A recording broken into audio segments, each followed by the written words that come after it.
सार्थ ज्ञानेश्वरी मराठी अनुवाद अध्याय 13वा भाग 7वा आणि ओवी संख्या आहे 501 ते 550। ज्याची आज्ञा अंतकरणाला शिरसावंद असते तो मनुष्य रूपाने साक्षात ज्ञानच आहे असे समज।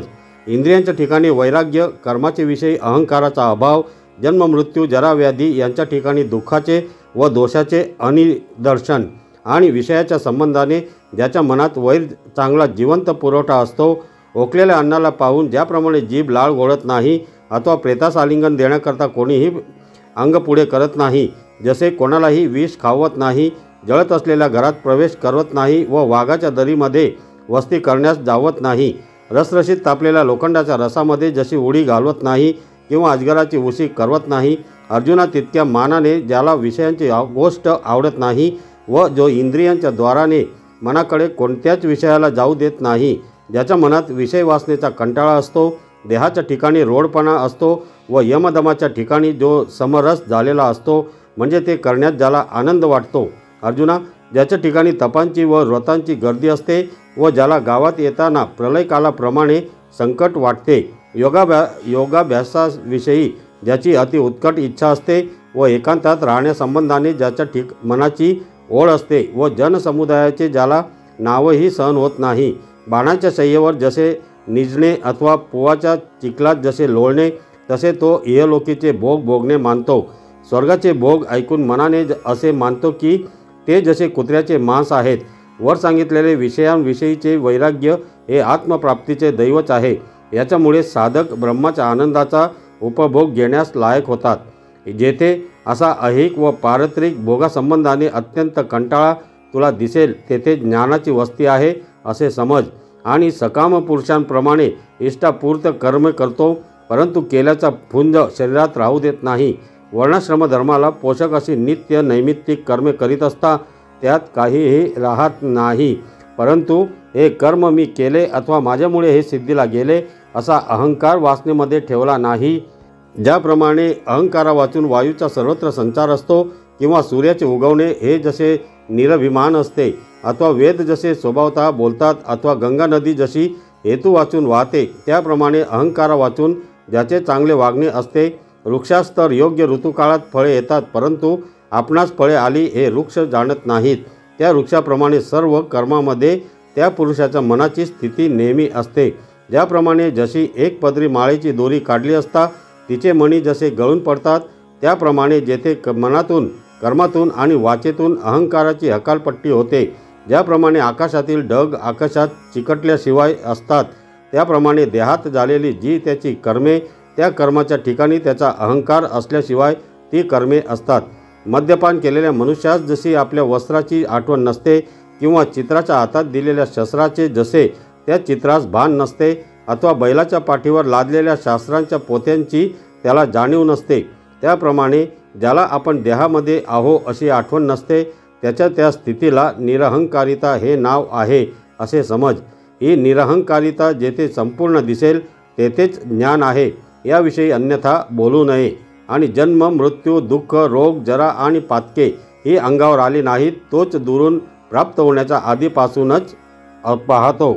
जसे ठेव्यावर असलेल्या पिशाचाचा प्रतिबंध दूर करण्याविषयी साधक मांत्रिक किंवा ठेवा काढणारा मनुष्य जसा दक्ष असतो अथवा योगाभ्यास येणाऱ्या अडथळ्यासंबंधाने योगी जसा दक्ष असतो किंवा वाकडी तिकडी येऊ नये म्हणून गवंडी जसा आधीच ओळंब्याची व्यवस्था करून ठेवतो, जसे सर्पाच्या मनातून जन्मजन्मांतरीचे वैर जात नाही, त्याप्रमाणे मागील जन्मातील दोष जो मनात बाळगतो, डोळ्यात गेलेला खडा जसा विरघळत नाही म्हणजे सारखा खुपत राहतो अथवा जखमेत जसे शस्त्र जिरत नाही तर एकसारखे खुपत राहते, त्याप्रमाणे जो मागील जन्माचे दुःख विसरत नाही तो म्हणतो, हाय हाय मी कसा या जन्मामुळे पोहाच्या खड्ड्यात शिरलो व मूत्रद्वाराने बाहेर निघालो, अरे रे स्तनावरील घाम मी चाटला। याप्रमाणे जन्माचा तिरस्कार बाळगतो व म्हणतो की ज्या योगाने असे होईल जन्म घ्यावा लागेल ते मी यापुढे करणार नाही।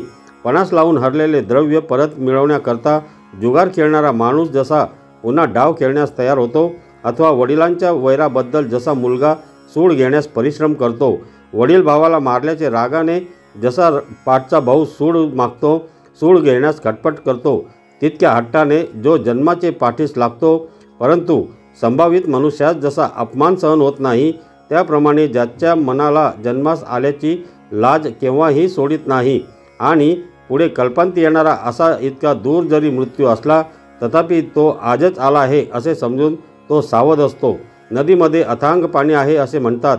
अर्जुना, पोहावयास तयार झालेला मनुष्य काठावर असताच जसा कासोटा बळकट घालतो अथवा युद्धाच्या जागी जाण्यापूर्वीच जसे आपले अवसान सांभाळावे अथवा शस्त्राचा घाव लागण्यापूर्वीच ढाल पुढे करावी, उद्याचा मुक्काम वाट मारायचा आहे म्हणून जसे आजच साधवावे अथवा जीव जाण्यापूर्वीच औषधाकरिता धावाधाव करावी, पुढे येणाऱ्या संकटांची जर आधी सावध होऊन तरतूद करून ठेवली नाही तर ज्याप्रमाणे जो जळत्या घरात सापडतो तो तसा आपल्या सामर्थ्याने विहीर खणू शकत नाही तसे होते. खोल पाण्यात जसा दगड पडला त्याप्रमाणे जो पाण्यात बुडाला तो मी बुडतो अशा ओरडण्यासह मेला. आता तो याप्रमाणे तो मेला असे कोण सांगेल.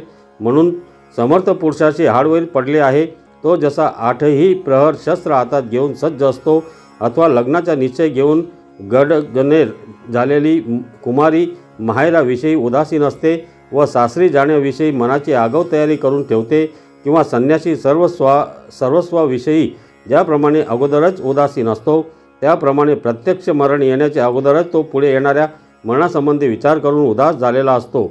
अर्जुना, याप्रमाणे जो या मनुष्य जन्माने भावी जन्माचे निवारण करतो व जो या मनुष्य देहाच्या मृत्यूने पुढे येणारा मृत्यू नाहीसा करतो व आपण जन्मक्षयातीत अशा स्वरूपाने उरतो, अशा रीतीने ज्याच्या अंतःकरणात जन्म मृत्यू हे काट्यासारखे सलत राहतात त्याच्या ठिकाणी खरोखर ज्ञानाची काहीच उणीव नसते. आणि त्याचप्रमाणे शरीराला म्हातारपण येण्याच्या अगोदरच ऐन उमेदीत असताना जो पुढे येणाऱ्या म्हातारपणाबद्दल विचार करतो तो म्हणतो, आजच्या वेळी भर तारुण्यात ही जी शरीरात पुष्टी आहे ती उद्या वाळलेल्या काचेरीसारखी होईल. दैवहीनाने केलेले सर्व उद्योग जसे बाह्याचे असतात तसे हातापायांच्या सर्व सामर्थ्यास ओहोटी लागून ते थकतील. आज तारुण्यात असलेल्या सर्व शक्तीची परिस्थिती प्रधान नसलेल्या राज्यासारखी दुबळी होणारी आहे. फुलांच्या सुवासाच्या भोगाकरता ज्या नाकाचे प्रेम गुंतलेले असते ते नाक उंटाचा गुडघा जसा असतो तसे विद्रूप व वास घेण्यालाच असमर्थ होईल. ओढाळ गुरांच्या खुरांनी जशी गुरे बसण्याच्या जागेची दुर्दशा झालेली असते, म्हणजे त्यात कोठे गवत उगवते व कोठे उगवत नाही, त्याप्रमाणे माझ्या मस्तकाची अवस्था होईल.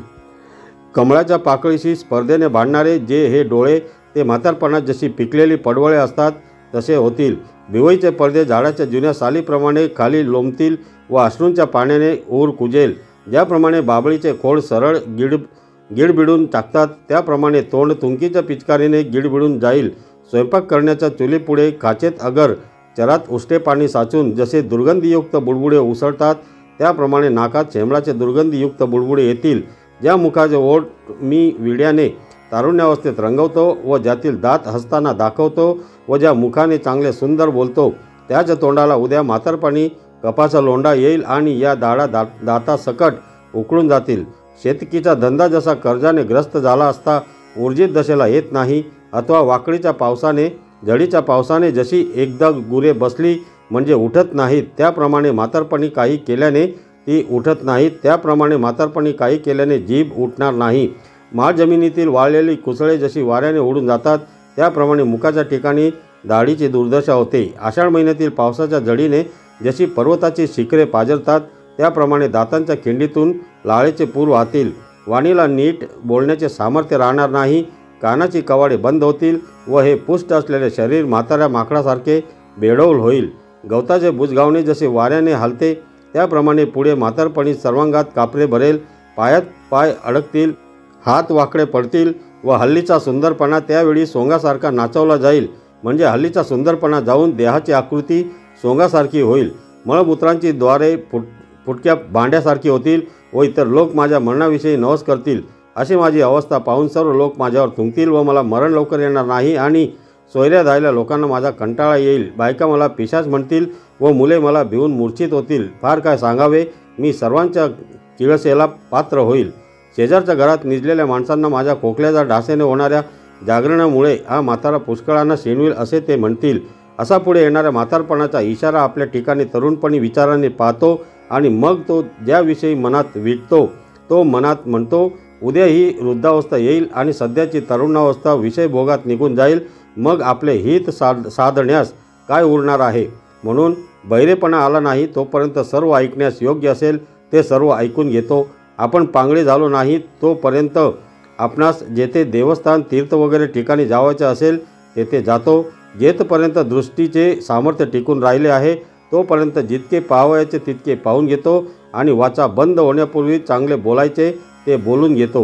हात लुळे होतील ही पुढली गोष्ट त्याला थोडीशी कळते आणि म्हणून तो हातांनी दानादी सर्व सत्कृत्ये करून टाकतो. अशी अवस्था पुढे येईल त्यावेळी मन वेडे होईल तेव्हा त्याच्या आधीच तो शुद्ध आत्मज्ञानाचा विचार करून ठेवतो. जसे चोर उद्या द्रव्यावर तुटून पडतील म्हणून आजच आपली संपत्ती आपल्यापासून दूर करावी अथवा दिवा गेला नाही तोपर्यंत झाकापाक करून ठेवावी. त्याप्रमाणे म्हातारपणी यावे आणि मग जे व्यर्थ जावे ते आताच त्याने सर्व आता वेगळे करून टाकले. जे करावयाचे ते सर्व केले. आता जिकडे तिकडे किल्लेच किल्ले आहेत. अशा ठिकाणी पक्षी आपल्या घरट्याकडे परत फिरण्याच्या वेळी ऐन संध्याकाळी जर एखादा प्रवासी प्रवास करत आला असता व त्यावेळी त्याने पुढे जाण्याचे टाकून जर किल्ल्यातच प्रवेश केला तर तो नागावला जाईल काय. तो नागावला जात नाही. तसे म्हातारपण येईल व जन्माला आले पण व्यर्थ जाईल. कारण 100 वर्ष आयुष्य आहे तेव्हा भर जवानीत मजा करू व पुढे परमार्थ करू असे म्हणणारा तो तरी शतायू आहे काय की नाही कोणास ठाऊक. तर मंडळी पुढील भागासाठी पुढील व्हिडिओ नक्की ऐका. धन्यवाद.